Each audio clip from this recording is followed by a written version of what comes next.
Hai guys, welcome to my channel. Kali ini seperti biasa masih perkembangan tentang kasusnya donasi Agus guys. Setelah pertemuan Novi Densu, Kementerian Sosial dan Yusuf Hamka, jadi inilah reaksinya Fard Abbas guys. Dia preskon guys gitu ya. Kalian mau denger gak? Ya cuplikannya nih guys gitu ya, tentang pendapatnya dia setelah pertemuan ini guys. Yuk kita lihat cuplikannya.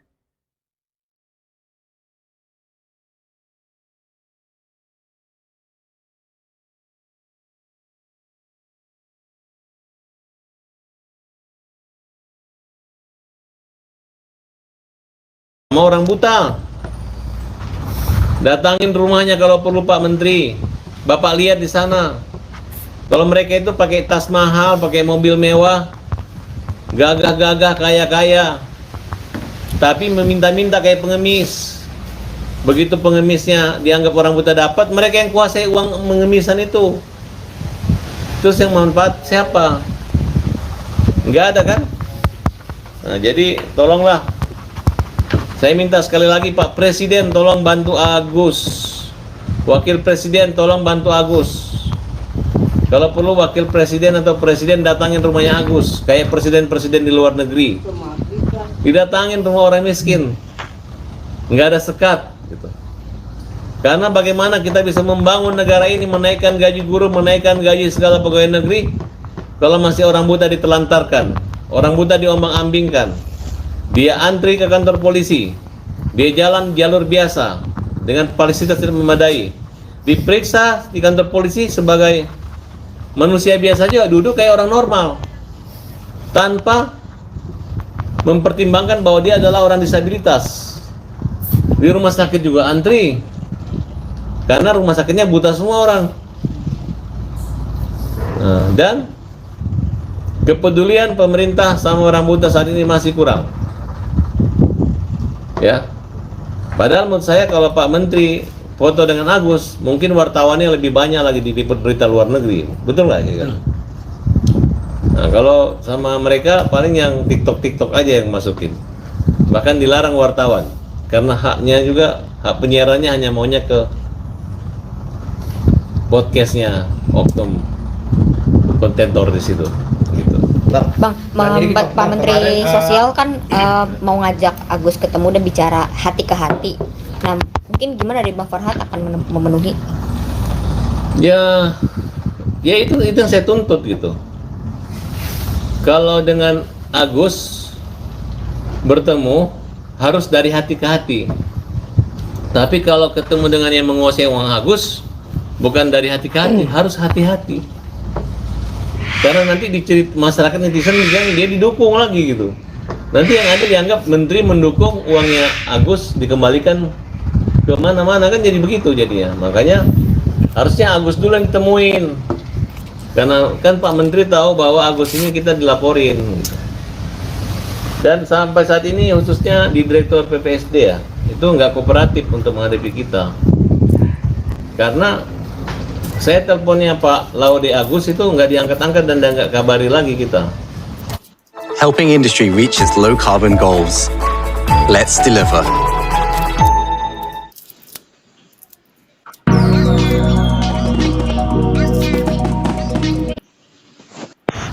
Oh, ternyata dia mengatur pertemuan antara orang-orang yang bermasalah dengan orang buta ini gitu. Ada nongol tadi wajahnya Pak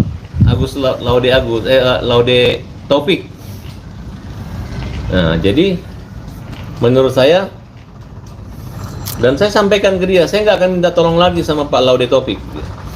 Bapak tangkap aja Densu, tangkap aja Novi, sita aja uangnya. Nanti kita fight, kita lihat uang itu punya siapa. Dan donatur sudah kita selesaikan bahwa mau diganti, sudah ada teman kita menyimpan uang 1,5 miliar. Jadi nggak perlu lagi ada pengacara-pengacara donatur. Kecuali donatur mau cari gara-gara, mau juga cari aksi untuk mempersulit Agus. Jadi tolong dipisahkan, yang mau ambil uang silakan ke kantor Alvin Lim. Jadi kalian nggak mengganggu pengobatan Agus. Paham kan kira-kira? Bang, pengacara Brian kemarin bilang duitnya tuh masih utuh bang sama Ini bukan nominasi. masalah duit utuh. Nah, tapi bang, artinya memang itu dikhususkan nggak bakal dibalikin kemana-mana khusus untuk Agus. Nah, abang masih khawatir ya bang? Oh, itu bohong. Itu bohong. Itu Brian bang yang ngomong bang. Iya, dia kalau di muka TV begitu. Kalau ketemu kita kemarin sampai pengacaranya mundur, itu bohong. Nggak ada. Draftnya itu berat banget yang dibuat draftnya. Draftnya itu harus ada izin Mensos, harus ada koordinasi, harus apa ini. Kalau mau habis uang 5 juta pakai uang pribadi dulu, baru dirembes. Ribet. Itu pun kita okein. Untung nggak jadi. Nggak tahu juga kenapa ini ribet banget. Saya pikir daripada nanti keluar batal, nanti saya jelek, ya terima aja lah. Kalau perlu, kalau dia mau keluarkan uangnya setetes seperti air, setetes sampai 100 tahun, ya silakan aja, nggak apa-apa deh. Nah, ini dikesimpulan oleh Denny Sumargo, orang itu akan menerima 7 turunan, menerima manfaat, dan akan, saya tanya, nggak usah lagi minta donasi, biar aja katanya. Berarti kan dia punya kepentingan minta donasi untuk orang buta. Jadi kesalahan Novi ini saya catat ya, yang dari Dinas Sosial, Laude Taufik. Pertama, yayasan izinnya untuk donasi nggak ada. Kedua, yayasan itu bukan yayasan orang buta, tapi ODGJ. Itu nggak boleh. Nah, kemudian minta sumbangan bukan di satu kota, tapi antar kota dan menyeluruh Indonesia. Ancamannya 3 bulan kurungan dan atau denda 500 juta. Nah, jadi kalau Gary ngomong seperti itu, hari ini Gary kita laporkan. Gary dilaporkan. Karena setelah kita teliti, proses pemindahan uang, transfer yang awalnya mutasi itu dibujuk rayu dan dirayu-rayu, dan pokoknya dalam tekanan Gary. Ya, Gary dilaporin ya? Iya, kita laporin.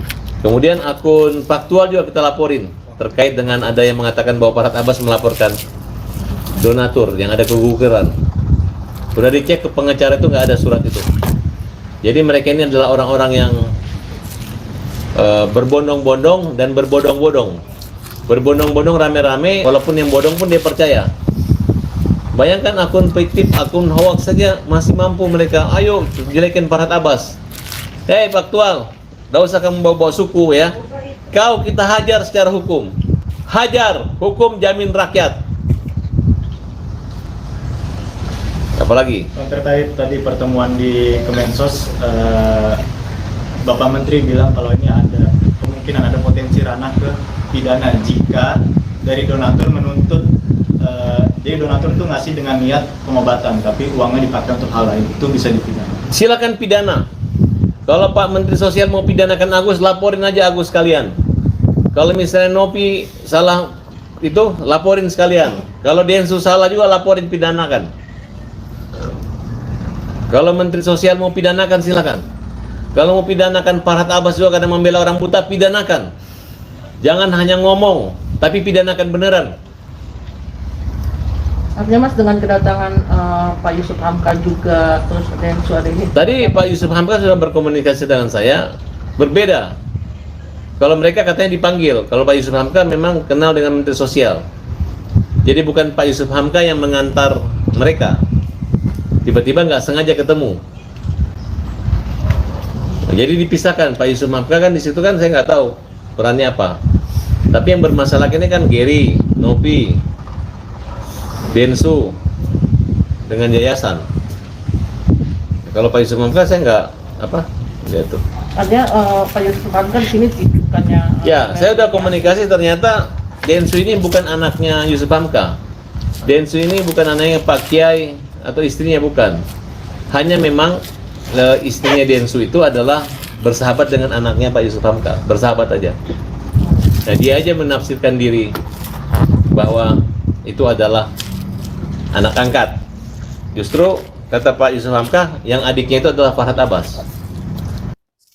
Oke guys, itulah tadi cuplikannya preskonnya Farhad Abbas hari ini guys ya, tentang reaksi pertemuan Novi, Densu, Kementerian Sosial, dan Pak Yusuf Hamka juga hadir gitu ya guys. Inilah reaksinya guys, sepertinya sedikit agak memberikan reaksi yang tidak menyenangkan bagi Farhad Abbas nih kayak gitu ya, apalagi dalam posisinya Farhad Abbas ini kan kuasa hukumnya, pengacaranya Agus guys gitu.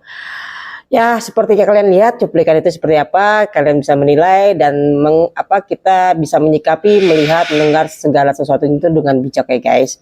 Cuman di sini kita sebagai netizen dan sebagai orang awam nih guys, ya kita bisa ambil positifnya aja gitu ya kan, biar tidak makin lebar, tidak makin riuh ya guys gitu. Jadi salam perdamaian semua, sehat selalu guys gitu ya. Jangan lupa silakan kalian komen dan like-nya, subscribe-nya gitu ya, share-nya. Terima kasih.